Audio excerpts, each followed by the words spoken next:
Hello friends, आप सभी का बिहार एग्ज़ाम योद्धा में स्वागत है। और आज हम लोग पढ़ेंगे पॉलिटी का बहुत ही इम्पोर्टेंट टॉपिक, जो कि पार्ट 4 के नाम से जाना जाता है कॉन्स्टिट्यूशन का, दैट इज़ डीपीएसपी, राज्य के नीति निदेशक तत्व, जिसे directive principle of state policy कहा जाता है डीपीएसपी, जो आर्टिकल 36 से लेके 51 तक, मेजरली आर्टिकल 36 से लेके 51 तक है। 51 का ही पार्ट है fundamental duty,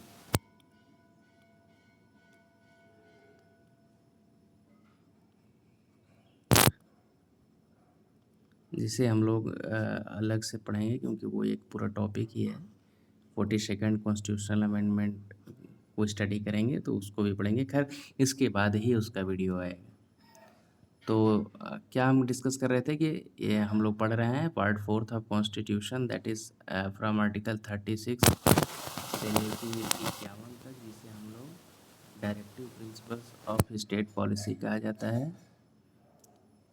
the directive principle of state policy और नॉन जस्टिसिएबल इन नेचर। इसका क्या मतलब है? इसका मतलब होता है कि आप इसे फंडामेंटल राइट की तरह कोर्ट में जाके इन्फोर्स नहीं करा सकते। उसके बाद they can not be enforced by court. देखिए, मैं वही कह रहा था ना, इसे आप जाके फंडामेंटल राइट की तरह इन्फोर्स नहीं करा सकते हैं कोर्ट में।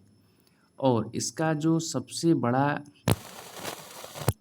कार्य है, उसका मेजरली कार्य यह है कि वह स्टेट को एक ऐसी पॉलिसी लेवल पे इन्वॉल्वमेंट देगा या फिर क्या करना है, इस टाइप का सजेशन है ये, but it's not binding on state.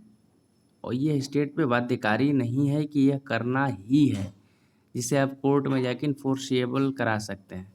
तो इस बात का ध्यान रखिए कि फंडामेंटल राइट क्या था, उसे इन्फोर्स कराया जा सकता था, लेकिन इसे नहीं कराया जा सकता है। इस बात का ध्यान रखिएगा। अब स्टार्ट करेंगे हम लोग आर्टिकल से, कौन कौन से मेजर आर्टिकल हैं, उनका क्या मतलब है। फिर देखिए, आर्टिकल जो 36 है वह डेफिनेशन ऑफ स्टेट से। आर्टिकल 36 क्या है? Definition of state. आर्टिकल 37 क्या है? वह है DPSPs are fundamental in governance but not enforceable by court. वही जो हम डिस्कस कर रहे थे, उसी को यह कह रहा है कि मतलब उसे कोर्ट से आप इन्फोर्सिएबल नहीं करा सकते, पर यह फंडामेंटल है किस में? गवर्नेंस में और लॉ मेकिंग में। इसे आप देख के गवर्नेंस कर सकते हैं, लेकिन आप इसे कोई एक नागरिक जाके कोर्ट में इन्फोर्सेबल कराए कि भाई ये गवर्नमेंट लिखा है और यूसीसी लिखा है और यह राज्य अप्लाई नहीं कर रहा है, तो ऐसे नहीं होगा। वह राज्य अप्लाई करे then he can do so. समझ रहे हैं ना? जैसे आज़ादी के बाद ये यूसीसी लागू करने वाला राज्य कौन सा है? तो वो है शायद हाँ, वो उत्तराखंड है। उसके बाद गुजरात है। खैर, हम लोग अभी करंट अफेयर डिस्कस नहीं कर रहे हैं, पर मैं यह सोच रहा हूँ कि करंट अफेयर का भी एक वीडियो मिनिमम रेगुलर लाया जाए, ताकि आप को बहुत लाभ हो उस चीज़ों से। खैर, अभी स्टार्ट किया जाए जो कर रहे हैं। आर्टिकल 37 क्या कहता है कि promote welfare of people and social order. मतलब सामाजिक और व्यक्ति, इन दोनों की कल्याण से संबंधित जो पॉलिसी हैं उसे सरकार को बनाना चाहिए, प्रमोट करना चाहिए। Promote welfare of people and social order. Next, article 39 कह रहा है कि principles of policy, equal livelihood, equal pay, protection of workers and children. इसका क्या मतलब है कि भाई आप इक्वल चीज़ें रखें, इक्वल लाइवलीहुड हो, कि किसी को पीने की पानी मिल रही हो और किसी को पीने का पानी तक नहीं हो, तो ये नहीं होना चाहिए। इक्वल पे हो, पे भी अगर वह इक्वल कार्य कर रहा है तो इक्वल होना चाहिए। किसी व्यक्ति को उसी कार्य के लिए 8,000, किसी व्यक्ति को उसी कार्य के लिए 30,000, ऐसा नहीं होना चाहिए। प्रोटेक्शन ऑफ वर्कर्स, वर्कर जो कार्य कर रहा है वो चाहे इंडस्ट्री में कर रहा हो या कहीं और कार्य कर रहा हो, उसके लाइफ का प्रोटेक्शन हो, उसके मतलब उससे कोई सीवियर डैमेज ना हो जाए कार्य करते हुए, इस बात का ध्यान रखा जाए ऑनर के द्वारा। मतलब जो फैक्ट्री ऑनर है या वहाँ जहाँ वो कार्य कर रहा है, जो रिस्पॉन्सिबिलिटी ले रहा है। एंड चिल्ड्रेन, और बच्चों को इसी में कॉन्स्टिट्यूशन अमेंडमेंट में जोड़ा गया 39A। 39A is equal justice and free legal aid. अगर उसे कोई दिक्कत होता है तो सरकार उसे एक वकील प्रोवाइड कराएगी कोर्ट में लड़ने के लिए, that is free legal aid. समझ रहे हैं आप? अब नेक्स्ट हम लोग पढ़ेंगे आर्टिकल 40। यह गांधीयन फिलॉसफी से जुड़ा हुआ है। अभी हम लोग जब पूरे आर्टिकल को देख लेंगे तो उसके बाद यह भी देखेंगे कि कौन लिबरल इंटेलेक्चुअल है, कौन गांधीयन है, और कौन सोशलिस्टिक प्रिंसिपल से जुड़ा हुआ है। समझ रहे हैं? क्योंकि कई बार कई एग्जाम में ऐसा पूछा हुआ है कि कौन गांधीयन से जुड़ा हुआ है, कौन सा आर्टिकल सोशलिस्टिक प्रिंसिपल से जुड़ा हुआ है, कौन सा आर्टिकल लिबरल इंटेलेक्चुअल विचार से जुड़ा हुआ है।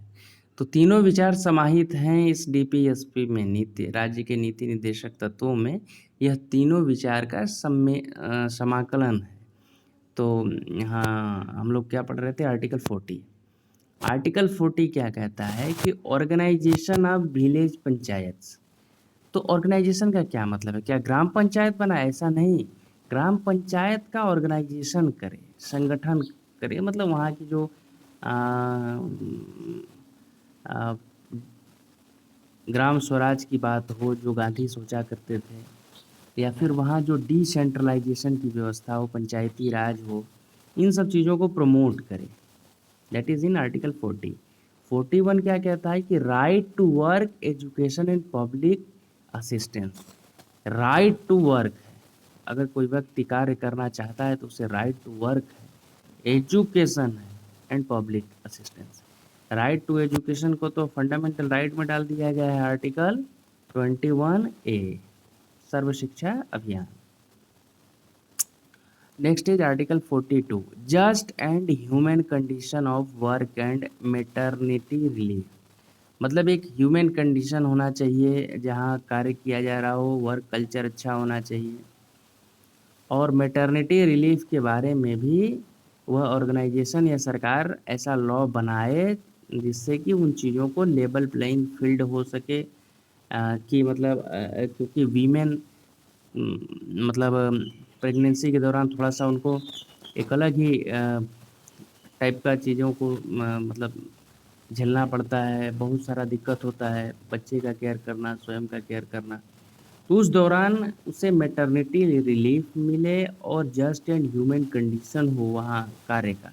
वर्क कल्चर के बारे में डिस्कस किया गया है, और उन चीज़ों को मतलब एक जैसे एक पुरुष के जीवन में और स्त्री के जीवन में थोड़ा सा ये अंतर है, तो उन चीज़ों को भी ध्यान रखा गया है कि भाई उस दौरान उसे बहुत हद तक उस छुट्टी मिले और मैटरनिटी रिलीफ मिले, पेड लीव मिले, और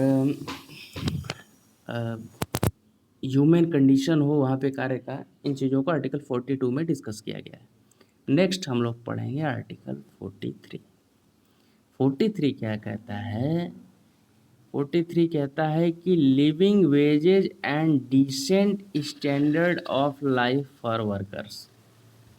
वो अलग बात है कि चीज़ें बहुत ज़्यादा आज भी लागू नहीं है ज़मीनी हकीकत देखा जाए तो, लेकिन हाँ यह है कि हमारा संविधान इस मामले में बहुत सशक्त है। उस दौरान ही लिखा कि living wages and decent standard of the life of workers. जो कार्य कर रहा है, जो श्रमिक है, उसका वेजेस जो है वह इतना मिनिमम होना चाहिए कि उसके डिसेंट स्टैंडर्ड ऑफ लाइफ को मेंटेन कर सके। तो डिग्निटी की बात की गई है, यह मिनिमम होना चाहिए। जो हो सकता है आपको ज़मीनी हकीकत उस ढंग से न दिखे, लेकिन कम से कम इस ढंग से डिस्कस तो करा गया है, इस ढंग से चीज़ों को सरकार को करना चाहिए। तो इस पर विशेष फोकस होना चाहिए।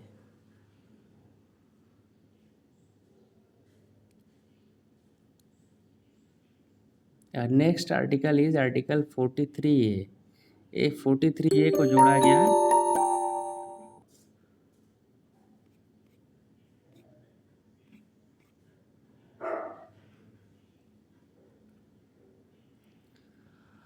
कॉन्स्टिट्यूशन अमेंडमेंट एक्ट के तहत लेटर में participation of workers in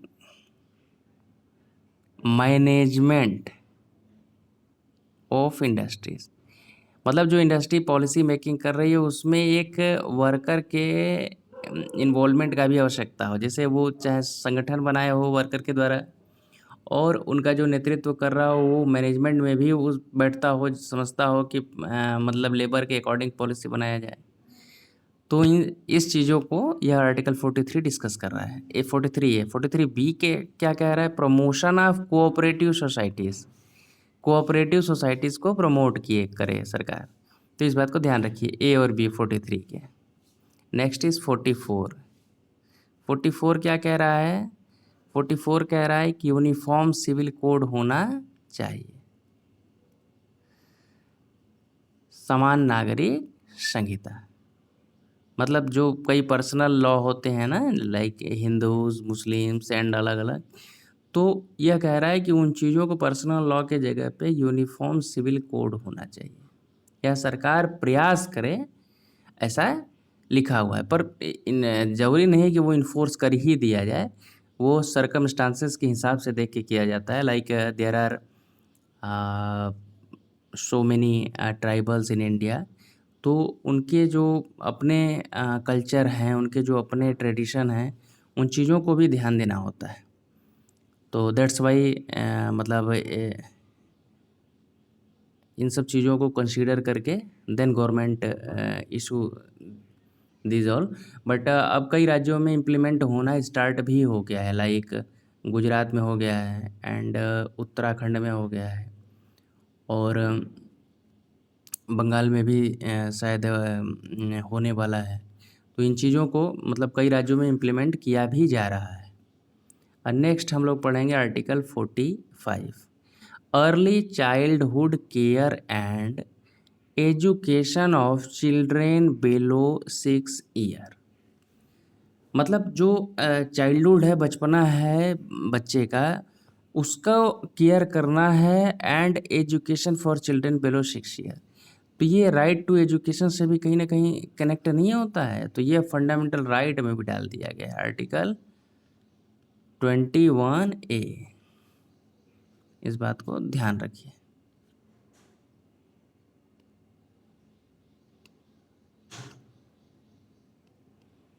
next is article 46, promotion of educational and economic interest of SC ST and weaker section.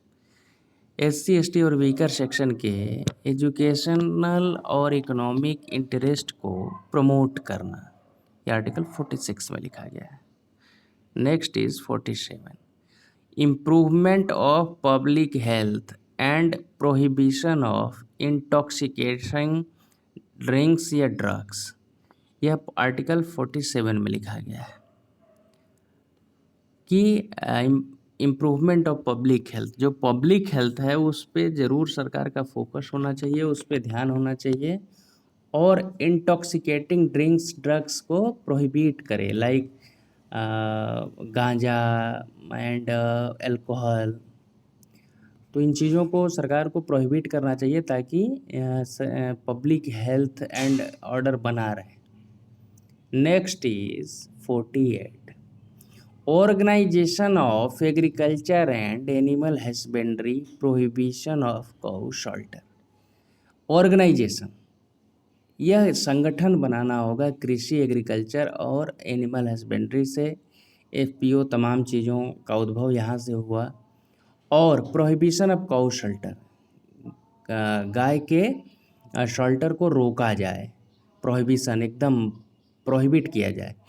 देखिए हमारे यहाँ जो गाय है ना वो एंशियंट टाइम से ही उसे अघन्या माना गया है, जिसे कभी मारा ना जाए।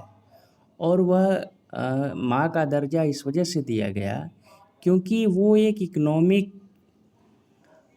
मतलब हमारे इकोनॉमी का भी पार्ट है। और वो चाहे मिल्किंग से हो, इसलिए कई बार एंशियन गाँव में आप सुने होंगे दूध पूत लक्ष्मी। तो ये जो है ना वह इकोनॉमी का बहुत बड़ा सिंबल है। तो हमारी वो चाहे न्यूट्रिशन का ज़रूरत हो या कुछ भी, हम लोग बहुत हद तक गाय पे डिपेंडेंट रहे हैं। और आपको जान के आश्चर्य होगा कि जो हमारी ट्रेडिशनल और जो जेनेटिकल हेरिटेज काऊ का था, उसे ये जो फॉरेन के द्वारा कई बार चरणबद्ध तरीके से उसे डिस्ट्रॉय किया गया, लाइक जर्सी, एचएफ तमाम। जबकि हमारे इंडिया में बहुत सारी ऐसी काऊ की वैरायटियां हैं जिन्हें खुद लैक्टेशन का बहुत वो है, लाइक सिंधी, साहिवाल, थारपारकर, गीर। इन सब गाय के आप मिल्किंग कैपेसिटी को देखिए तो उनकी मिल्क के क्वालिटी और मिल्किंग कैपेसिटी दोनों में बहुत अंतर है। तो इस वजह से कई बार मतलब चीज़ों को गड़बड़ किया गया स्ट्रेटजी बना के। Next is article 41A, protection and improvement of environment, forest and wild life. Protection हो कि और इम्प्रूवमेंट हो किसका, पर्यावरण हो, जंगल हो और जंगली जीव हो, वाइल्ड लाइफ हो। Next is article 49, protection of monuments and places of national importance. ये जो वर्ल्ड हेरिटेज साइट्स हैं या फिर जो हमारे मोनूमेंट्स हैं उनका उनको रक्षा प्रदान करना, और सरकार ऐसी पॉलिसी बनाए जिससे कि उन मोनूमेंट्स को प्रिजर्व किया जाए, रखा जाए और उनका नुकसान ना हो। अब नेक्स्ट पढ़ेंगे हम लोग आर्टिकल 50। आर्टिकल 50 क्या कहता है कि separation of judiciary from executive. ये देखिए सेपरेशन ऑफ पावर को रिप्रेजेंट कर रहा है, separation of power. Separation of judiciary from executive मतलब एक दूसरे में दखल न देना। इन चीज़ों को सेपरेशन ऑफ पावर इसी आर्टिकल से ड्राइव करा गया है। आर्टिकल 51 क्या कहता है कि promotion of international peace and security, अंतर्राष्ट्रीय पीस और सिक्योरिटी को आर्टिकल 51 के तहत डील किया गया है। और 51A में ही क्या है, फंडामेंटल ड्यूटी, जो हम लोग नेक्स्ट वीडियो में पढ़ेंगे। तो फिलहाल हम लोग आर्टिकल देख लिए, अब उसको समझे कैसे क्या है। जो अभी हम डिस्कस कर रहे थे कि क्लासिफिकेशन ऑफ डीपीएसपी, तो जो सोशलिस्ट प्रिंसिपल है ना वह 38, 39, 39A, 41, 42, 43, 43A और 47। इसका मतलब क्या है, 40 के अलावा 40 गांधीयन प्रिंसिपल है, 40, 43, 43B, 46, 47, 48 यह गांधीयन प्रिंसिपल है। और लिबरल इंटेलेक्चुअल प्रिंसिपल किससे संबंधित है, तो वो आर्टिकल 44, 45, 48A एंड 49, 50 और 51। तो इस बात से ध्यान रखिएगा। और